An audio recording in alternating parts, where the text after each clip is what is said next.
Yang dilakukan oleh BEM ini adalah istilahnya bukan kaleng-kaleng ya Pak ya. Ini luar biasa ya. Dengan pemberdayaan koperasi itu, saya pikir kita sudah saatnya kembali kepada koperasi yang memang tujuannya itulah menebar manfaat ya. Seperti hari ini Pak, hari ini kan salah satu tim kita, humas kita ini ke Jayanti Pak. Di Jayanti itu ada informasi di media, ada Ibu Rasminah rumahnya roboh. Nah kita langsung ke sana. Nah ini saya pikir yang menarik adalah bagaimana nanti warung ini sebenarnya. BMI Time Podcast Koperasi BMI. Buka mata Indonesia, bukan yang lain. Jos.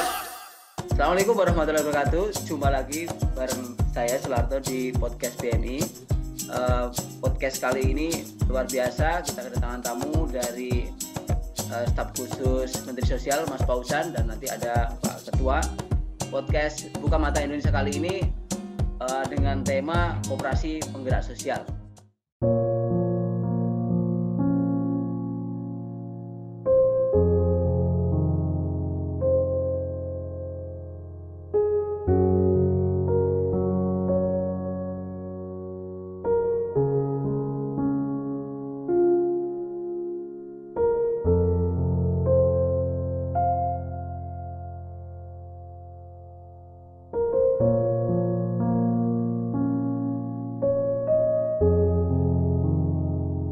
Dulu ya nggak gantikan kayak gini begini.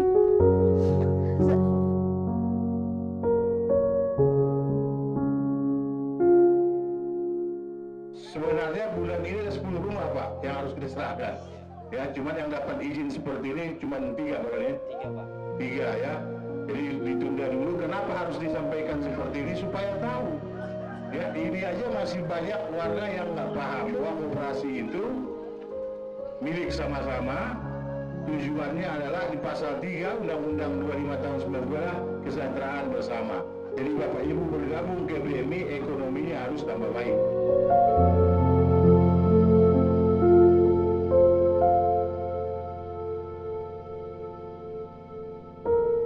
Dulu ya nggak gantikan kayak gini begini. Ngurusin anak 3 tuh. Kerja ngoyos, ngutik cabai tuh sehari nggak dapat sekarung, 2 hari 15.000.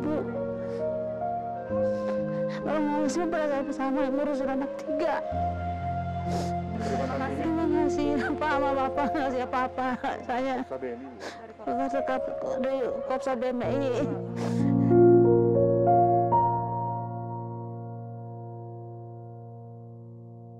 Saya ucapkan terima kasih kepada Koperasi Syariah dan Bank Indonesia yang telah memberikan bantuan kepada Ibu Halimah dengan dilaksanakan secara simbolis dan dilakukan protokol kesehatan dengan sangat disiplin sekali. Terima kasih kepada Koperasi BMI yang sudah membantu mewujudkan rumah warga kami, yaitu warga Desa Mongpok, Kampung Ciage Barat. Mudah-mudahan bantuan Bapak Ibu sekalian dibalas oleh Allah Subhanahu wa Ta'ala. Amin amin ya rabbal alamin. Koperasi sebagai perusahaan memiliki tujuan ganda. Koperasi tidak hanya sekedar mencari keuntungan, tetapi memiliki sifat berbagi kepada sesama, baik anggota maupun non-anggota. Kopsa BMI Jos. Koperasi Syariah BMI. Koperasi BMI. Koperasi BMI.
Apa program Kemensos dalam pembinaan anggota koperasi?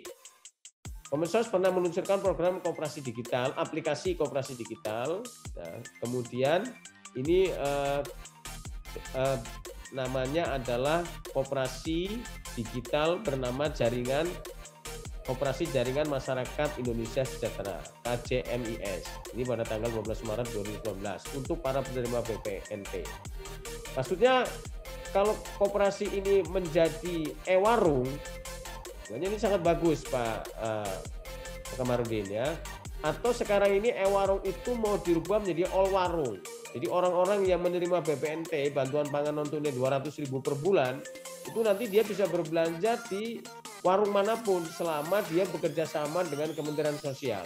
Nah, di sini berarti koperasi mitra dari BMI ini bisa menjadi mitra Kementerian Sosial. Nanti di situ para penerima manfaat, kelompok penerima manfaat BPNT bisa berbelanja di situ, beras, telur, daging, ya buah-buahan gitu, sayuran, dengan anggaran setiap bulannya adalah 200.000. Ini saya kira peluang yang bisa disinergikan. Kemudian Kementerian Sosial dan juga Kementerian Koperasi UKM siap berkolaborasi dalam mendukung dan mewadai peserta program Keluarga Harapan graduasi ke dalam koperasi. Penerima Keluarga Harapan itu kan ada juga yang kemudian karena dia berhasil mengentaskan dirinya, misalnya dulu orang tersebut adalah menerima PKH karena membiayai anaknya. Kemudian setelah anaknya selesai sekolah, bekerja, mereka kan sudah tidak lagi menerima PKH, kemudian dinikahkan graduasinya dalam program Prokus, program kewirausahaan sosial. Nah, di sini saya kira koperasi bisa terlibat misalnya dalam bentuk pelatihan sumber daya manusia, dalam bentuk sinergi untuk permodalannya dan sebagainya. Ini saya kira penting sehingga dengan demikian program graduasi ini bisa berhasil. Semalam saya diskusi dengan teman-teman program pendamping PKH di Brebes, itu banyak sekali dulunya penerima PKH itu istilahnya kalau dalam lembaga zakat itu adalah mustahik gitu ya, sekarang sudah menjadi muzaki. Dulu mereka tangan di bawah, sekarang sudah menjadi tangan di atas. Ini saya kira bisa disinergikan. Kemudian ini yang terbaru, percepatan pembangunan di Papua, Menteri Sosial segera optimalisasi program sosial dalam bentuk koperasi, yakni dengan menggandeng kementerian lembaga terkait dan pemuka agama, termasuk dalam program rumah tinggal layak huni. Sekarang ini kemarin Menteri Sosial sudah disetujui oleh Komisi 8 DPR RI akan membentuk satu rumah tinggal layak huni itu tidak lagi terpisah-pisah. Dia ingin satu rumah tinggal layak huni misalnya di komplek nelayan ada 100 RTLH. Nanti di situ tidak hanya dibangun rumahnya, tapi juga ada pemberdayaan ekonominya, ada infrastrukturnya, ada pendidikannya. Nah, jadi dengan demikian terpadu gitu. Kemudian Kementerian Sosial tengah berusaha melakukan pembentukan koperasi di Sentra Kreasi Atensi SKA dan Lembaga Kesejahteraan Sosial. Jadi di Indonesia ini banyak sekali sentra kreasi atensi, dan itu sekarang oleh Kementerian Sosial diberdayakan. Tidak hanya mereka itu menampung orang-orang yang memiliki persoalan ekonomi, juga untuk pemberdayaan ekonomi. Nah, ini saya kira kalau disinergikan dengan koperasi tentu sangat bagus sekali. Nah, pembentukan koperasi dalam rangka memperhatikan keberlangsungan kehidupan penerima manfaat di balai besar atau balai lokal rehabilitasi sosial milik Kementerian Sosial maupun Lembaga Kesejahteraan Sosial. Lembaga Kesejahteraan Sosial itu misalnya panti asuhan, kemudian mintanya lagi adalah panti untuk lansia ya, kemudian berkebutuhan khusus dan sebagainya. Tentu mereka bisa diberdayakan secara ekonomi, ya tentu saja melalui koperasi. Dengan mereka menjadi anggota koperasi, maka diharapkan kesejahteraannya itu adalah akan meningkat.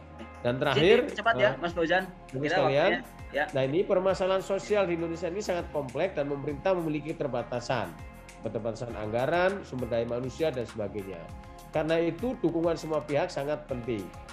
Dalam mewujudkan program Lahu rumah tinggal layak huni, nantinya akan dilakukan secara terpadu. Ada unsur sosial, pemberdayaan, pendidikan, infrastruktur dan sebagainya. Saya kira pengalaman BMI selama ini dalam melaksanakan program hibah rumah, lebih dari 303 rumah, dan pemberdayaan sosial ekonomi bisa disinergikan. Seperti santunan kursi roda, kaki palsu ya, ini bisa melalui program RESOS, rehabilitasi sosial. Nah ini saya kira ini Mas Larto yang bisa disinergikan Kementerian Koperasi, Kementerian Sosial dengan Koperasi BMI. Terima kasih, mudah-mudahan ada manfaatnya. Assalamualaikum warahmatullahi wabarakatuh. Waalaikumsalam.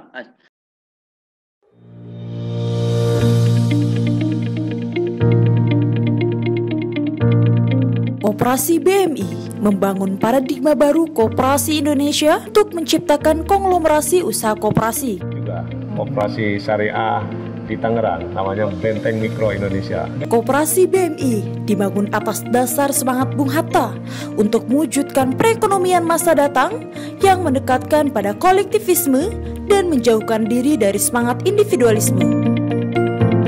Pembangunan ekonomi haruslah didasarkan kepada semangat tolong-menolong. Oleh karena itu, Museum Rekor Dunia Indonesia dengan bangga menganugerahkan penghargaan kepada Koperasi Syariah Benteng Mikro Indonesia atas karsa dan karya tidak hanya satu, tapi dua sekaligus, yaitu yang pertama, Koperasi Pelopor Program Hibah Rumah Siap Huni. Yang kedua, penggagas hibah rumah siap huni melalui koperasi.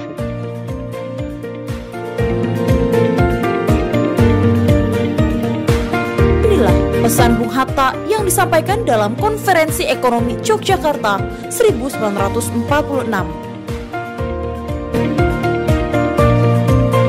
Kopsyah BMI awalnya adalah lembaga pembiayaan pengembangan usaha mikro kecil menengah atau LPP UMKM. Sistem pelayanan pembiayaan yang diterapkan merupakan modifikasi pola Grameen Bank yang didirikan oleh Profesor Dr. Muhammad Yunus yang berkewarganegaraan Bangladesh.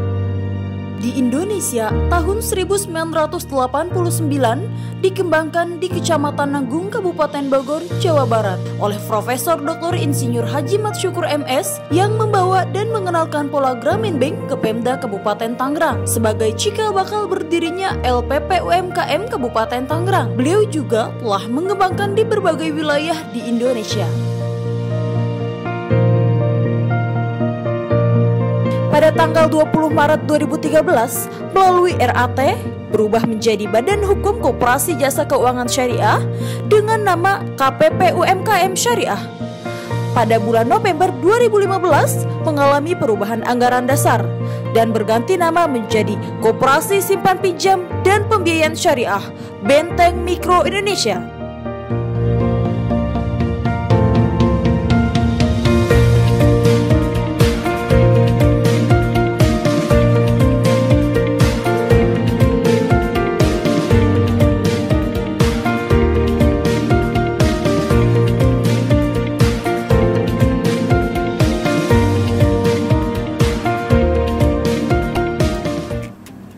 Assalamualaikum warahmatullahi wabarakatuh. Saya Ahmed Zaki Iskandar, Bupati Tangerang, mengucapkan terima kasih kepada Koperasi Syariah Benteng Mikro Indonesia yang selama ini telah berkontribusi kepada pemerintah daerah Kabupaten Tangerang.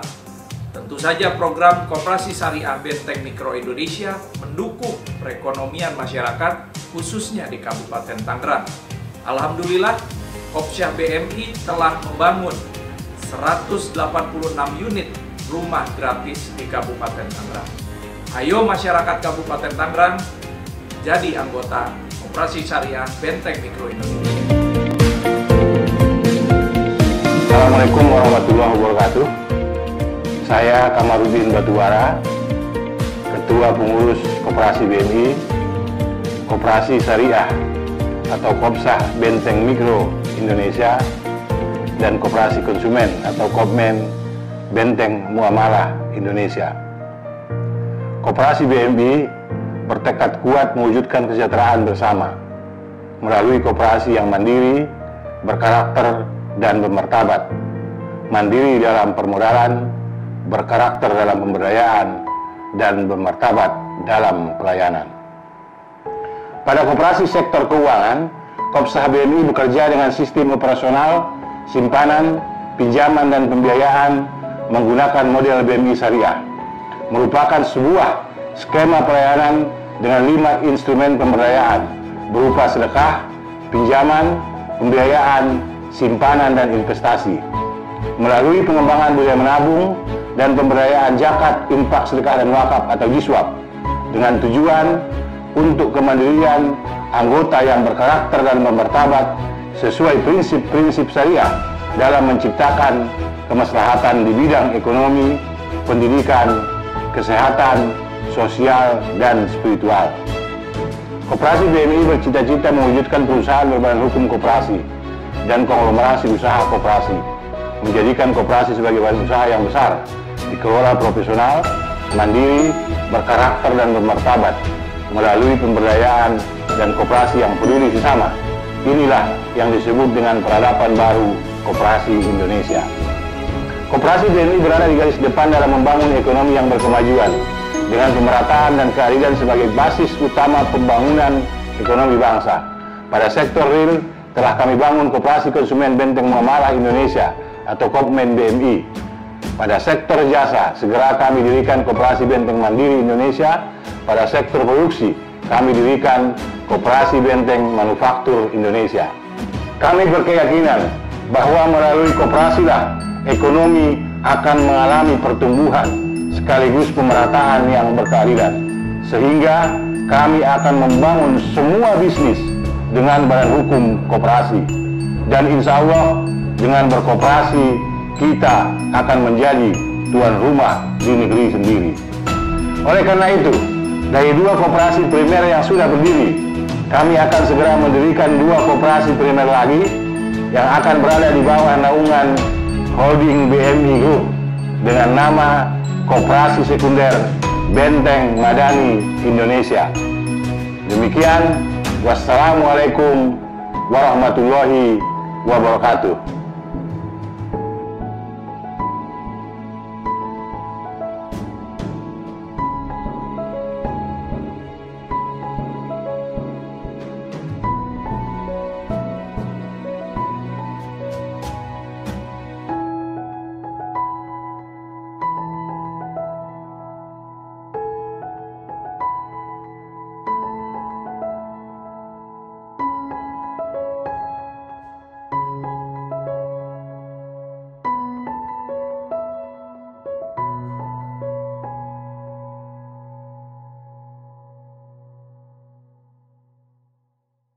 BMI Time Podcast Koperasi BMI. Buka mata Indonesia, bukan yang lain. Jos. Mungkin Pak Ketua Pak bisa memberikan penjelasan lebih sedikit tentang aktivitas sosial yang selama ini sudah kita kerjakan. Terima kasih Pak Paujan, paparannya luar biasa. Alhamdulillah ini BMI ini memang sejalan dengan pemikiran Bung Hatta. Bung Hatta menyampaikan koperasi itu ada koperasi ekonomi dan koperasi sosial. Kami kemudian menambahnya menjadi koperasi sosial dan pemberdayaan. Jadi kegiatan-kegiatan sosial kita itu kita memang mendapat rekor muri tentang rumah siap huni. Kenapa kami menyebut rumah siap huni? Karena memang siap huni dengan full tembok, full hebel, plafonnya gipsum, baja ringan, ya.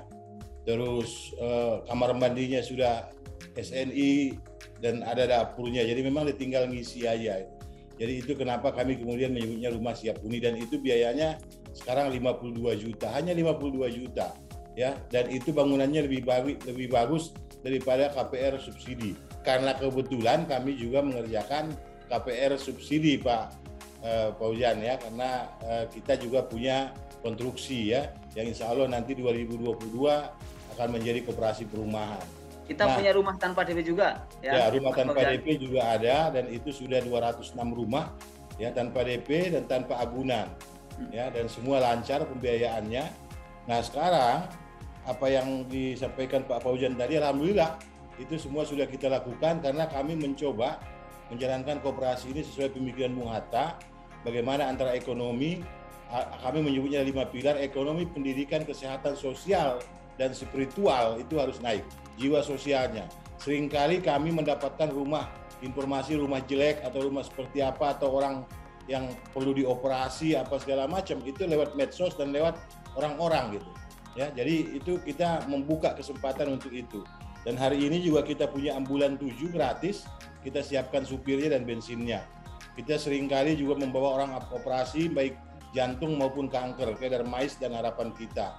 Ya, nah ini saya pikir yang menarik adalah bagaimana nanti warung ini sebenarnya Pak Fauzan, kebetulan tahun 2019 saya pernah ketemu dengan Dirjen Fakir Miskin ya, Pak Andi ya, lupa saya Pak Andi itu, jadi bicara warung juga sebenarnya karena kebetulan kita juga punya minimarket, kami juga pemberdayaan warung. Artinya kalau memang ini bisa masuk, ya itu sesuatu lah ya yang bisa di pemikiran saya aja ini. Ini akan sangat cantik karena kebetulan kami mempunyai manajer pemberdayaan anggota yang mengukur output apa yang terjadi, outcome apa yang diterima anggota kalau kemudian mereka mengakses pembiayaan di BMI dan juga warungnya kita berdayakan. Ya, kita punya uang digital ya. Koperasi kita juga ada mobile-nya. Jadi sekarang itu mereka bisa belanja di warung itu dengan uang digital. Saya pikir ini menarik kalau kemudian nanti ada kolaborasi itu ya. Saya hanya menyampaikan ide saja, tentu segala sesuatunya itu ada di Kemensos. Tetapi yang ingin kami sampaikan apa yang dilakukan dan semangat oleh Bu Risma ini, saya pikir masukan dari Pak Fauzan ini luar biasa ya. Dengan pemberdayaan koperasi itu, saya pikir kita sudah saatnya kembali kepada koperasi yang memang tujuannya itulah menebar manfaat ya, bukan mengejar keuntungan. Saya sering menyampaikan koperasi itu harus lebih dari sekedar simpan pinjam ya. Dan kebetulan kami juga sudah punya minimarket, toko bangunan dan segala macam ya. Jadi itu yang saya lihat, pengobatan gratis juga kita lakukan. Santunan kursi roda itu kadang-kadang saya medsos saya itu isinya itu keluhan semua Pak Fauzan. Di sini ada orang sakit, di sini ada orang ini, orang itu gitu ya. Belum ada satupun WA, Pak ini ada sumbangan gitu ya. Ada zakat saya tolong diambil, belum ada Pak Fauzan itu. Adanya semua minta. Nah saya pikir ini juga permasalahan sosial juga, saya pikir yang perlu kita mindset itu kita rubah, bahwa tangan di atas itu lebih mulia daripada tangan di bawah. Maka itu kami membuat gerakan Pak Fauzan namanya infak 1.000 seminggu. Anggota kita kan hampir 300.000. Nah kalau semua masuk itu kan 300 juta itu. Nah lalu pandemi itu kita masuk itu 500 sampai 600 juta per bulan itu untuk infaknya. Kemudian untuk gerakan wakaf ada 2.000, itu sekarang kita mengumpulkan 15 miliar lebih wakaf. Itu yang kita kemudian tadi kawasan BMI itu ada sawah wakaf di situ. Ada kegiatan-kegiatan sosial nanti di situ yang kita buat di satu kawasan yang mudah-mudahan mempromosikan kelebihan koperasi yang lebih dari sekedar simpan pinjam itu. Jadi saya memang tidak membuat paparan ini karena kalau saya buat nanti waktunya habis Pak. Menit, ya. Cukup 30 menit ya. Kita punya yang satu lagi juga Pak Fauzan ini di sisi spiritual ya. Kita membuat gerakan setiap bulan setiap tahun itu ada gerakan 1000 sajadah dan Al-Qur'an. Kita membagikan Al-Qur'an baik ke hotel, kalau ke pesantren banyak Pak ya. Ada juga kita kasih ya ke pesantren, ke masjid, ke musola, tapi kita taruh di hotel. Jadi kamar-kamar hotel itu ada Qur'annya. Kemarin kebetulan satu hotel yang kita sumbang di Tangerang itu dijadiin rumah COVID. Wah itu pasiennya senang sekali, bisa baca Qur'an, Qur'annya ada di kamarnya. Gitu. Jadi hal-hal inilah kultur bangsa kita, saya pikir harus kita kembalikan, yang senang tolong menolong dan gotong royong. Saya rasa itu aja Pak Larto dari saya. Ya. Mudah-mudahan nanti bisa kita tingkatkan ke webinar ya, yang membuat mengajak semua pihak, kita budayakan. Jadi ini Pak Fauzan dilemanya ini. Jadi kalau kami bantu desa A misalnya, itu sampai hari ini saya tiap hari kepala desanya WA terus, isinya minta terus gitu. Ya, mulai dari kurban kemarin, terus sembako lah mintanya apa segala macam. Nah kita ini kan ngurusin, kita punya 77 cabang Pak, ya ada 500 kepala desa lebih. Modal juga saya kalau 500 kepala desa WA terus kan. Ya itulah fenomenanya di lapangan, mudah-mudahan nanti ada yang bisa kita sinergikan. Saya yakin ada. Terima kasih Pak Fauzan. Iya. Jadi seperti hari ini, Pak. Hari ini kan salah satu tim kita, humas kita ini ke Jayanti, Pak. Di Jayanti itu ada informasi di media ada Ibu Rasminah rumahnya roboh. Nah, kita langsung ke sana. Sama manajer Siswap. Nah, ini Mas Fauzan kan pernah pengalaman di Siswap juga ini. Idealnya seperti apa ini, Mas? Nanti Pak Kamarudin nanti pertanyaannya, komentarnya sama. Ini jadi kita cepet-cepetan kalau ada yang kalau dulu saya itu membantu orang miskin, duitnya nyari sendiri lewat zakat, infak, zakat. Kalau sekarang sudah disediakan negara, Pak. Ya. Makanya Bu Menteri marah-marah kalau ada orang mensos itu nggak amanah. Sekarang kita Pak Fauzan yang nyari. Kita bersinergi, Pak. Kenapa? Karena kalau Bu Menteri selalu mengatakan menolong orang lain itu kan diajarkan agama, dan itu adalah diajarkan dalam negara kita ini. Kemudian Anda ini kan sudah digaji lah, kok ya sudah digaji, kemudian duitnya disediakan, kok ya masih korupsi. Ini yang buat Bu Menteri marah-marah, Pak. Termasuk pada para pendampingnya itu. Itu selalu saya katakan, saya dulu waktu di Dompet Wafa, di Lazismu, di Gozis itu ya nyari duit. Duitnya dapat baru diberdayakan. Lah sekarang duitnya disediakan, ya kan? Oleh negara lah, kok tidak amanah tuh dasarnya apa? Lah ini saya kira mindset ini juga saya kira penting, tidak hanya untuk koperasi Bapak Ibu, tapi juga ini di di Kementerian Sosial tuh mindset itu sekarang sedang dirubah. Bahwa kita itu membantu orang itu tidak hanya kewajiban agama, tapi juga adalah kita sebagai pekerja di Kementerian Sosial yang menjadi aparat sipil negara itu digaji negara, mestinya harus lebih amanah menyampaikan apa yang memang menjadi haknya masyarakat. Nah, oleh karena itu saya kira seperti saya sampaikan bahwa kita tentu sangat terbuka ya bekerja sama dengan semua komponen masyarakat, karena tadi bahwa membangun bangsa dan negara ini perlu ada sinergisitas, kolaborasi, gotong royong. Tinggal nanti kalau teknisnya bisa kita bicarakan, apakah nanti misalnya dalam pemberdayaan terkait dengan RTLH tadi, koperasi di balai itu misalnya nanti kita bisa menggandeng koperasi BMI gitu ya. Ini saya kira Pak Kamaran ini yang harus dibicarakan lebih lanjut. Tapi substansinya tentu saya sangat berterima sekali kepada BMI yang telah membantu program-program pemerintah untuk mengentaskan kemiskinan ini, karena ya kemiskinan ini adalah musuh kita sebenarnya, musuh bangsa Indonesia adalah kemiskinan dan kebodohan.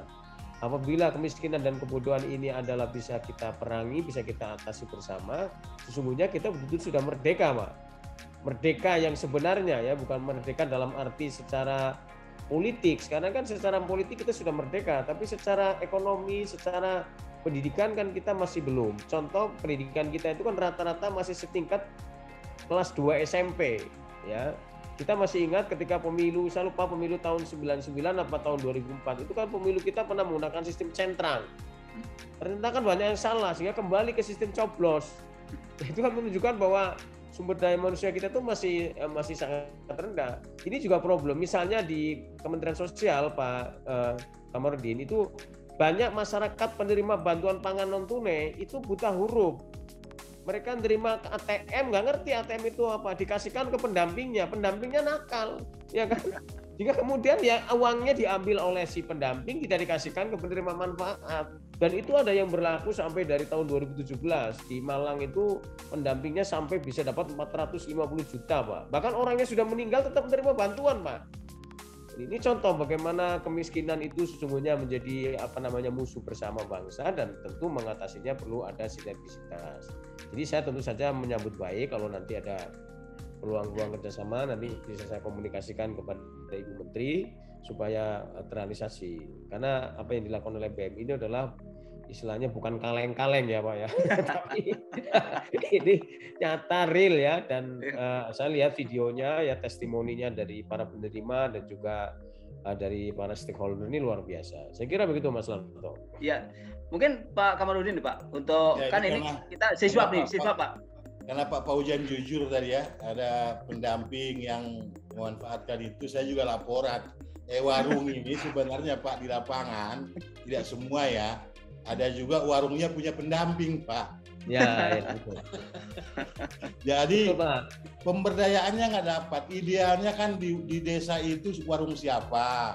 Kan Ya. maksud pemerintah kan kalau saya bacanya begitu toh. Ya, ya. Warung siapa, kemudian warga ini digiring ke sana. Warungnya hidup, warga juga terbantu. Jadi ini yang saya baca dari program pemerintah ini. Cuman kembali lagi lah SDM kita ini tadi ya. Masih, tapi pikir tagline-nya ada juga Pak, jangan mengambil yang bukan hak gitu ya. Ya. Ini masalah kita itu di situ. Maka kami Pak Paujan itu kita kan juga amil, juga nazir. 12,5% bagian amil itu kita nggak ambil Pak. Kita kembalikan lagi gitu ya. Paling kita gunakan hanya untuk membeli alat-alat saya, laptop apa tools inilah. Ya kalau untuk gajinya mereka itu kita dari koperasi gitu. Itu komitmen kita gitu ya. Jadi saya pikir memang ya butuhlah orang-orang banyak seperti Pak Paujan di Kemensos ini. Ya, duit sudah ada. Ini saya senang tuh dari duit sudah ada ya.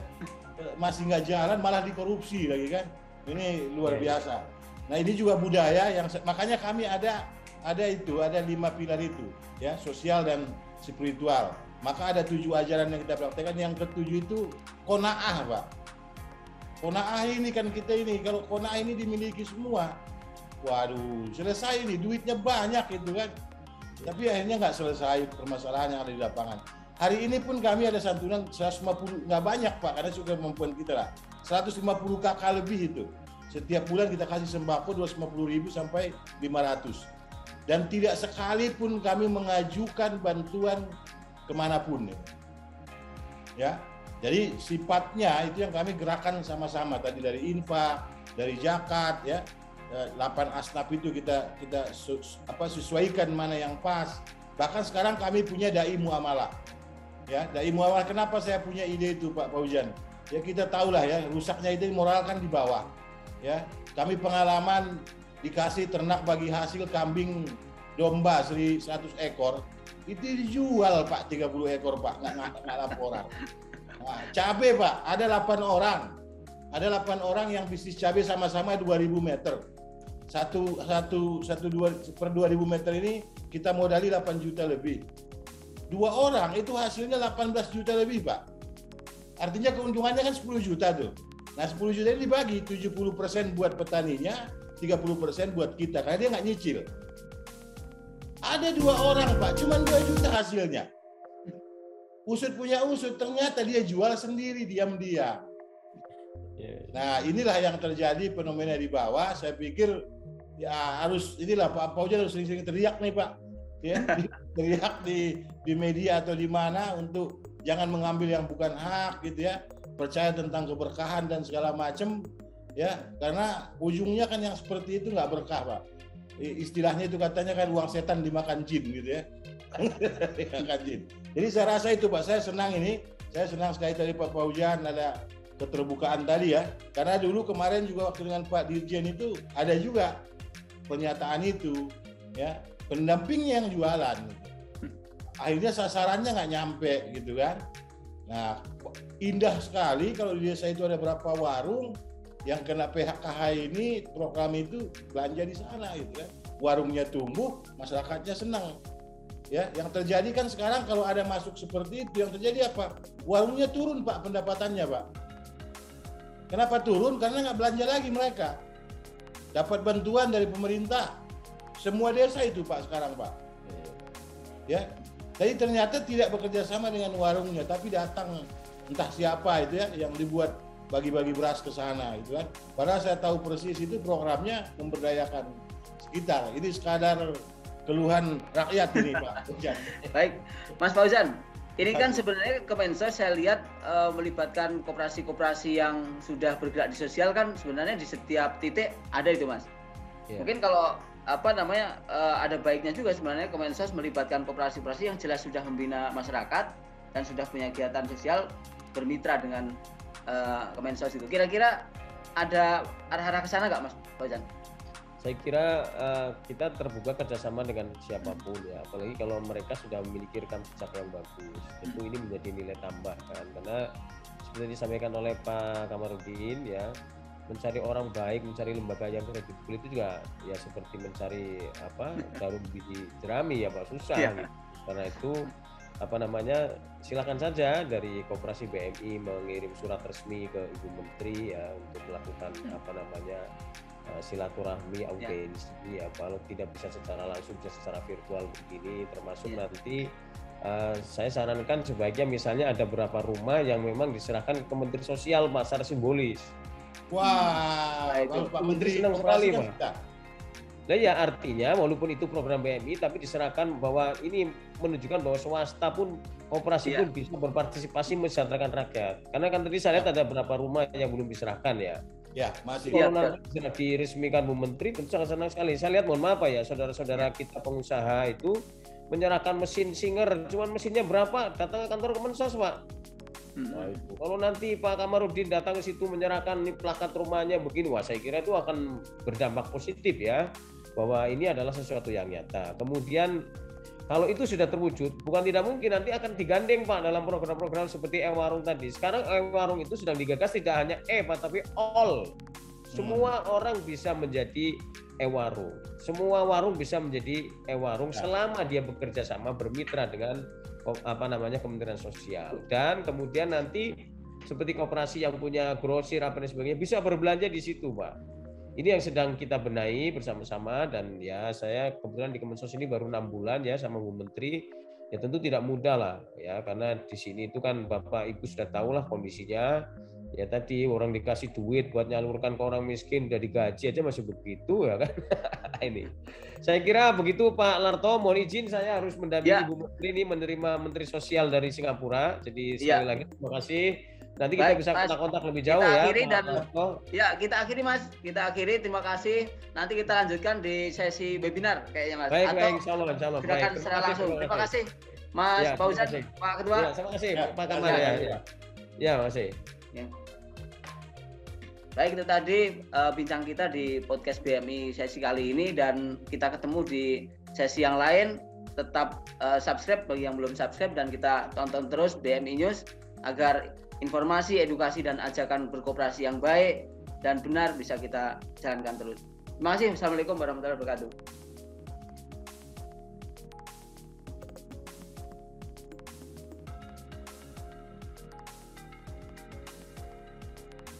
BMI Time Podcast Koperasi BMI. Buka mata Indonesia, bukan yang lain. Jos.